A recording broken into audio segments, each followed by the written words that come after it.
Hi there, my name's Adeola Egbeyemi. I work at Environment Hamilton as a project coordinator. I have interests outside of environment like drumming and musicals and writing, but this summer I was really happy to be working on a project called New Petals, which was super outdoors involved. That's fabulous. I was wondering if you could tell us a little bit about New Petals. Yeah, sure. It started in a coffee shop, in a non-work related function. Myself and a friend who works in Hamilton and is Muslim, we were both sort of commiserating about how we both love camping, love the outdoors, but don't have any family or friends in a similar community who wanted to do it with us. Which is when she said, "Hey, you work at a nonprofit. You work at a nonprofit related to the environment. How about you get on it?" And I thought, okay, cool, that would be cool. But I had a sense of Environment Hamilton as focused on more political advocacy, direction, outcomes, I guess. And I didn't know if that would be something that they would be interested in, a little bit more community based, a little bit more fun, a little bit more, yeah, engaging and coordinated. So when I brought it up to other staff members, tentatively, the response of just like full-hearted yes was really awesome for me to just go for it and start to do research into, okay, what do we want it to look like then? And where did the name New Petals come from? I am so glad you asked. I didn't even think that was going to be a question. Coming here, I was recalling how I came up with the name because I was listening to an artist that inspired it, and then I forgot, and then now, oh my gosh. Yeah, I love a good name. It's gotta have a good whole name. There was some bad names that I came up with, but one of my favorite artists, Caroline Polachek, had an album come out, Desire I Want to Turn Into, back in March. And it's a fun album. It's very weird. She's a soprano and does a lot of cool things with her classically trained voice, but she has a song called Butterfly Net. And one of her first lines is perfect timing, like new petals in November. And I was listening to that song as I was trying to, and I was like, new petals. Oh, it's perfect. It's like just specific enough that it's related to nature, but also novelty. And I think it could be a real pull. And perfect timing was kind of relates to what I was talking about with timing. So it's just, yeah. Thanks, Caroline. So the beginning of this really was looking at a way to bring racialized communities into the environment and outdoors activities. Could you tell us a little bit more about what New Petals does? Yes. So when we were creating it, I wanted to research sort of what was already happening in Hamilton, not to step on anything that was already in place. What I found was a lot of very specific groups, not just in Hamilton, but Toronto and even in the US especially, that were sort of focused. It would be sort of a black hiking group or a black birding group, very specific. And I thought, okay, for anyone who's not dived into the expanse and the wide expanse of outdoor activities, New Petals could be a little bit more broad, as in the title, New Petals, and sort of function as like a sampling menu of the outdoors, and then maybe spur folks onto different things, into different groups that already exist, and sort of really be that base foundation. And that's kind of what I envisioned at the beginning. And how have you found engagement so far? And what sort of activities have you brought people out to do? Yes. Initially, I was so ambitious. I wanted to do so much, but I knew that gardening was the first thing. Maybe a small error of mine. I don't think gardening can be classified as an outdoor activity. I think gardening is a part-time job. So it ended up taking a lot of what New Petals was. But initially I was thinking hiking, bird watching, canoeing, camping. Even at one point, I think there was a biking. What ended up happening was sort of targeting the month of August as bi-weekly, or I guess twice a week, Tuesdays gardening, Thursdays outdoor activities. But what in reality ended up happening is gardening became about 90% of what we did. And it was great because Environment Hamilton office is located in the Workers' Arts and Heritage Center. In the backyard, there's the Stewart Street Community Garden. And when we approached members of that garden, they said, "Oh, the garden's so overrun. We're so sorry. Our membership has dwindled since less activity has been happening since the pandemic, and now we're getting back on track and getting more busy. And I said, no, this is fantastic. There's work for us to do. And we'd love to come in on these evenings and just help out, weed, plant, harvest. And that's what New Petals, a chunk of it ended up being. And I think you mentioned canoeing at some point. Can you tell me a little bit about that as well? Canoeing was daunting because canoes are giant and very heavy, but it was where I had experience working as a camp counselor.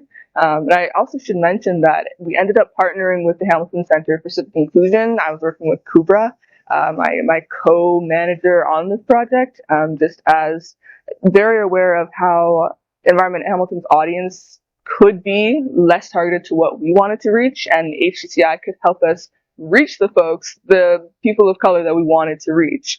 And so that was a great partnership, especially when we had to source supplies, because part of New Petals was totally no cost. We wanted to make it as approachable as possible.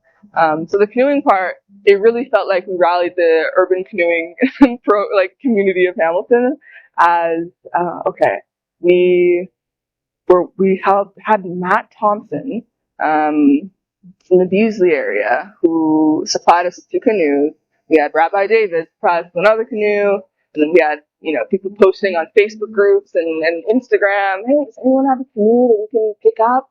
And we ended up with more canoes than needed, which I feel is a real feat for us. We had 5 canoes and 8 people, and 5 canoes could take up to 15. So it was great. We launched off from Princess Point on a really good weather Thursday, stunning views of sassafras and different birds and flora and fauna, and it just ended up being a really good time. It sounds like everyone has had a lot of fun with this. What sort of skills have you found yourself getting? What were you hoping people would get out of this project? Yeah, I think I had a conception at first that it would be a really social affair, a bunch of POCs just hanging out, doing some outdoor stuff, but then also talking about what's going on in our lives, what we're doing on the weekends, that sort of thing. It ended up being totally different. We would show up, set up, say hi, and then it would go totally silent. And it was so nice. I found it so nice, at least. It was super introspective, grounding, just the sound of working with dirt and a little bit of music, and hardly any talking. I found was just really, really, grounding. But another part of it was I'm glad that the gardening ended up taking so much of the project, especially coming in with the conception that, this isn't as political, being kind of wrong. I think giving folks the skills and tools to be able to grow their own food is actually really powerful. And local food sources are just so important, especially in a climate crisis. So I'm glad that, even though it's just a budding step, it's still a first one. And I hope folks also feel, excited that they're able to be excited for a word like harvest, which is not something I've ever been excited for. But now that that's coming up, I'm like, I have things to harvest. Woo. It sounds like this summer really has been about skill building, building new friendships, and discovering the community around us. What are you hoping for the future of New Petals, as well as how can people get involved today? Ooh, good question. Since we've reached September, we're in that period of figuring out. August was the pilot. How do we want to move forward? And I've learned a lot in gardening and programming. And I think the biggest thing I've learned is that even though my face wasn't on any of the advertisements, it ended up being a lot of people my age, 18 to 25, that ended up showing up and becoming our New Petals demographic. So focusing on that age range in terms of how we advertise in the future will definitely be a priority, as well as keeping it as casual as it was. It was super cool to just have time where anyone could drop in the evening and just show up and do an activity, as well.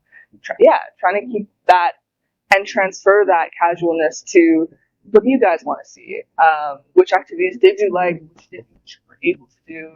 And do you want to keep doing anything else? That'll be big in terms of how we move forward and what it looks like in the future.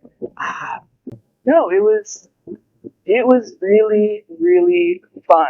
The people who showed up wanted to be there, and it was clear, and it was so great to start to build those bridges to the outdoors. And if you are interested in being a part of New Petals, it's just as casual as we were, like a DM on Instagram or Twitter on our socials. We'll loop you in if you know of any folks who you think might be interested. Just get in contact in that manner. And yeah, our social media will be the best place to see what's happening next with this awesome group. That's great. I'm really excited to see where New Petals goes in the future. To finish us off today, I was wondering if you could tell us a really fun nature story. It doesn't take place in Hamilton, but it does come back to it. When I was young, I lived in Barhaven in Ottawa, and I loved growing flowers in our front lawn. We didn't have a plot, so me and my dad, Home Depot, set up everything with bricks, and the flower I picked were sunflowers, gigantic, really awesome, but then get kind of gross when like the center part gets huge and then there's just like tiny petals and it's like, oh. But that brought so many bees to our house, and I had a fear of bees when I was younger. So I would be doing all this planting, but like, dodging and like being terrified, the only person working on it in a house of four. And there was one time everyone's outside, we're admiring the flowers that I put so much work into, and a bee flies onto my face, and I just freeze, terrified, like petrified. I'm frozen, and the bee starts walking. It walks over the bridge of my nose onto the other side of my cheek. Maybe it's been like 30 seconds, and I'm absolutely done. And my dad yells at me. It's like, move! Like, oh, okay. And it like unfreezes me. I move. The bee flies away, and I have like prickles from the bee's leg hairs. I don't know. I kind of find it funny just now being back in a garden, being back outside, and being like, maybe that bee thought I was a flower. But just overall, like, also being like in nature really makes you appreciate and come into like a rhythm and timing. That's so important, and I feel as though I'm really grateful to have been able to learn from, it sounds really woo-woo, but like seeds and trees and flowers, and like incorporate that into my own daily flow. And I feel like, yeah, I'm much better for it.